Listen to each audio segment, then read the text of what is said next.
जय श्री राम, जय श्री राम। नमस्कार मित्रों, स्वागत है आप सभी का पुनः आज। मित्रों, हरि चर्चा सत्संग जीवन के लिए अत्यंत कल्याणकारी है। भगवान प्रभु श्री राम जी का नाम इतना पवित्र है कि मधुर मधुर मेतन मंगलम मंगलानाम सकदपि परिगीतम सद्भया है लयागा। भगवान का नाम इतना मधुर है कि एक बार कैसे भी अगर उच्चारण कर दिया तो कल्याण करता है। जैसे अग्नि है, अग्नि पर आप हाथ जानबूझ के रखें, मजाक में रखें, धोखे से रखें, लेकिन भगवान अग्नि जो है वो जलाने का ही काम करती है। वैसे ही प्रभु का नाम आप धोखे से ले, अनजान में ले, किसी बहाने से ले, कल्याण ही कल्याण करता है। आज आपको बहुत ही श्री रामचरितमानस की पवित्र कथा सुनाने जा रहा हूं। आप सुने, प्रभु श्री राम की कृपा आप पर और आपके परिवार पर सर्वदा बनी रहे। जैसा थंबनेल से आपने देखा है कि लक्ष्मण की मृत्यु का समाचार सुनकर माता उर्मिला हंसने लगी। क्यों? आज भी किसी स्त्री को उसके पति के सामान्य चोट लगने का भी समाचार मिल जाए तो भाव विह्वल हो जाती है, दुखी हो जाती है। मृत्यु का समाचार मिल जाए तो बेहोश हो जाती है, रो रो के बुरा हाल हो जाता उसका। लेकिन परम सती साध्वी माता उर्मिला हंसने क्यों लगी? क्या कारण था? इसी के बारे में आज आपको चर्चा करनी है।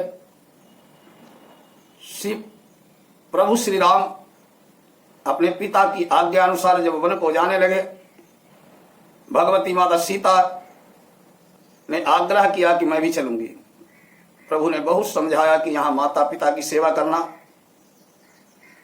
मेरी मां अकेली रह जाएंगी, लेकिन किसी भी तरीके से माता सीता नहीं मानी। तब प्रभु श्री राम ने आज्ञा दी।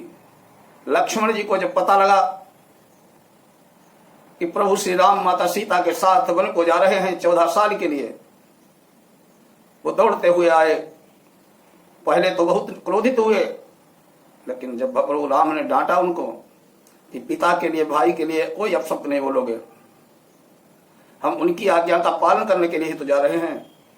और माँ बाप जो आज्ञा देते हैं वो कल्याणकारी ही होती है। प्रत्यक्ष में कुछ भी दिखाई देता हो, कोई भी माँ बाप अपने बेटे के लिए ऐसी आज्ञा नहीं दे सकता है जिससे बेटे का नुकसान होता हो। इसलिए मेरे पिता पूज्य दशरथ जी ने जो भी आज्ञा दी है हमारे कल्याण के लिए दी है, और हमको उनकी आज्ञा का पालन करते हुए बन जाना है। तो लक्ष्मण कहने लगे, फिर तो मैं भी चलूंगा, आपके बिना मेरा यहां कोई काम नहीं है, मैं आपकी सेवा करूंगा। लक्ष्मण जी को भी बहुत समझाया, लेकिन लक्ष्मण नहीं माने। तो प्रभु श्री राम ने कहा, जाओ माता सुमित्रा जी से आज्ञा लेके आओ। माता सुमित्रा जी से आज्ञा लेने के बाद लक्ष्मण जी ने सोचने लगा कि एक जगह और भी विदाई लेनी है। लक्ष्मण जी की धर्म पत्नी परम साध्वी माता उर्मिला जी से लक्ष्मण जी सोचने लगा, कहीं सीता जी के तरह उर्मिला जी ने भी आज्ञा जिद पकड़ ली कि मेरे को साथ चलना है, तब क्या करूंगा? क्यों, मैं तो सेवा करने जा रहा हूं, और सेवक को पत्नी के लिए की क्या जरूरत है? लक्ष्मण जी असमंजस में पड़ गए कि अगर आज्ञा लेने जा रहा हूं और उर्मिला जी ने साथ चलने की जिद पकड़ ली, तब क्या करूंगा? और अगर नहीं गया, बिना आज्ञा उनसे बिना मिले चला गया, ये भी अनर्थ है। तो हृदय मजबूत करके लक्ष्मण जी उर्मिला जी के महल में पहुंचते हैं। उर्मिला जी का भाव देखकर लक्ष्मण जी हास्य मिश्रित आश्चर्य में पड़ गए। उर्मिला जी तैयारी की, दीप आरती तैयार किए खड़ी थी। लक्ष्मण जी ने कहा कि हे उर्मिले, मैं प्रभु श्री राम। उर्मिला जी बोली, मेरे को पता है आप प्रभु श्री राम के साथ बन जा रहे हैं और इसीलिए आपको विदा करने के लिए मैं तैयारी कर रही हूं आरती करके। मुझे पता है बड़े भाई श्री राम अनंत कोटि मालिक, त्रैलोक्य के मालिक प्रभु श्री हरि विष्णु के अवतार हैं।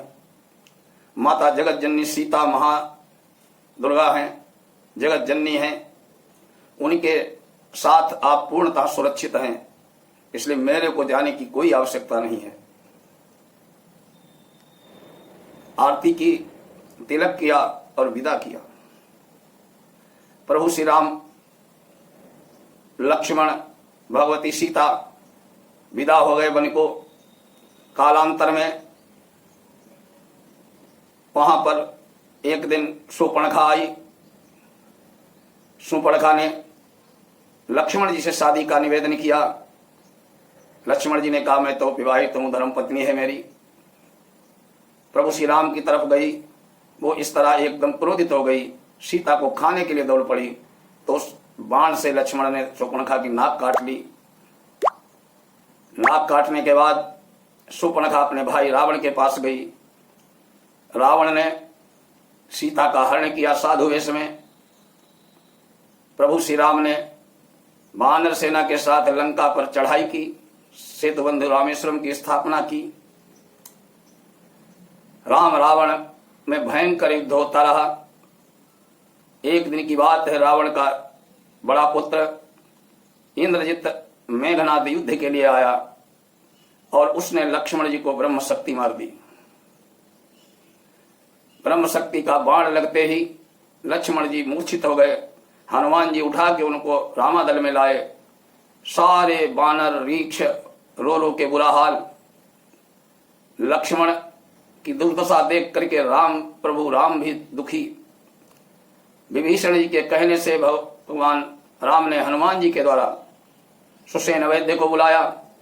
सुसेन वैद्य ने कहा कि इसके लिए संजीवनी बूटी चाहिए, वो हिमालय पर्वत पर मिलती है और वो बूटी सूर्योदय से पहले आ जानी चाहिए, नहीं तो लक्ष्मण के प्राण नहीं बचेंगे। प्रभु श्री राम की आज्ञा से हनुमान जी ने प्रस्थान किया और वापस जब वहां बूटी ढूंढने लगे तो हर पेड़ संजीवनी जैसा दिखाई दे रहा था। हनुमान जी ने पूरा पहाड़ उखाड़ लिया।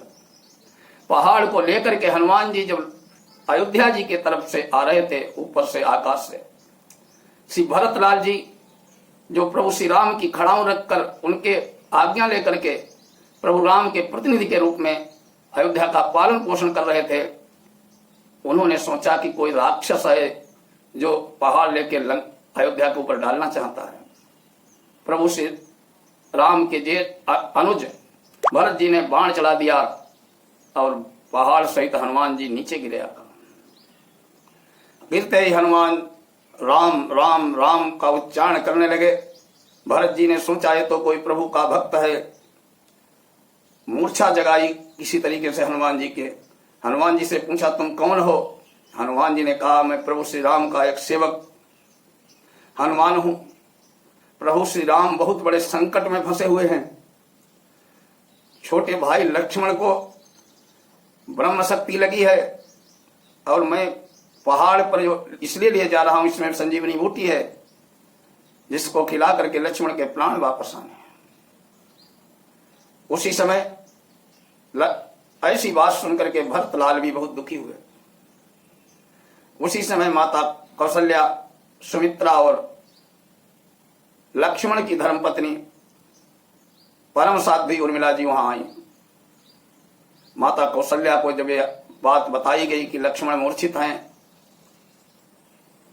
कौशल्या जी ने कहा, राम से कहना वो अकेले वापस ना आए। अकेले उनका अयोध्या में कोई काम नहीं है, आए तो सीता और लक्ष्मण को लेकर के आए। सुमित्रा जी ने कहा, राम से कहना एक भाई चला गया, कोई चिंता वाली बात नहीं है। मेरा एक बेटा प्रभु अपने भाई के लिए शहीद हो गया है, इसका दुख मत मनाएं। मैं अपना दूसरा बेटा भेज रही हूं, किसी प्रकार की चिंता मत करें। उर्मिला जी खड़ी थी। हनुमान जी ने उर्मिला जी को प्रणाम किया, सारी बात उर्मिला जी को भी बताई। उर्मिला जी बड़ी तेज से हंसने लगी।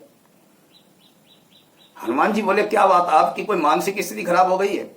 आपके पति की जान संकट में है और आप इतना तेज हंस रही हैं। उर्मिला जी बोली, हनुमान, मेरे पति कोई साधारण नहीं है, इंसान नहीं है, वो साक्षात शेषनाग के अवतार हैं और जिनके गोद में वो लेटे हैं वो त्रैलोक्य के मालिक साक्षात श्री हरि के अवतार प्रभु श्री राम हैं। इसलिए मेरे पति के प्राण संकट में आए ऐसा संभव ही नहीं है। और रही बात ये आप कह रहे हो कि सूर्योदय हो जाएगा तो लक्ष्मण जी के प्राण नहीं बचेंगे, तो ये सती कह रही है कि जब तक आप जाएंगे नहीं, जब तक हमारे पति को संजीवनी बूटी पिला नहीं दी जाएगी और वो उठ के खड़े नहीं हो जाएंगे, तब तक सूर्योदय नहीं होगा। आप चाहो तो यहां आराम कर सकते हो, थके हुए हो, आप जब तक नहीं पहुंचेंगे तब तक सूर्योदय नहीं होगा। इस मेरे को तो हंसी इसलिए आ गई कि मेरे पति को बता रहे हैं संकट है प्राण में, ऐसा कुछ नहीं है। हनुमान जी ने तीनों देवियों को प्रणाम किया। भरत जी ने अपने बाण की आज्ञा लेकर हनुमान जी लंका आए, संजीवनी बूटी पिलाई गई।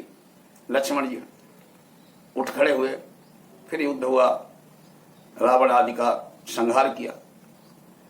माता उर्मिला परम साध्वी, परम सती स्त्री थी।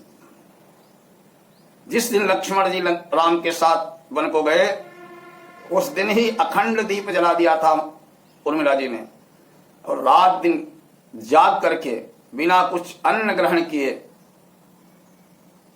उस दीपक की रक्षा की थी। उर्मिला का त्याग, साधना और पातिव्रत का ही बल था, जिसके कारण लक्ष्मण जी मेघनाद का संहार कर सके। उर्मिला जी इसीलिए हंसी थी। जय श्री राम। आगे फिर मिलेंगे किसी ऐसी ही पवित्र कथा के साथ। ओम नमः शिवाय।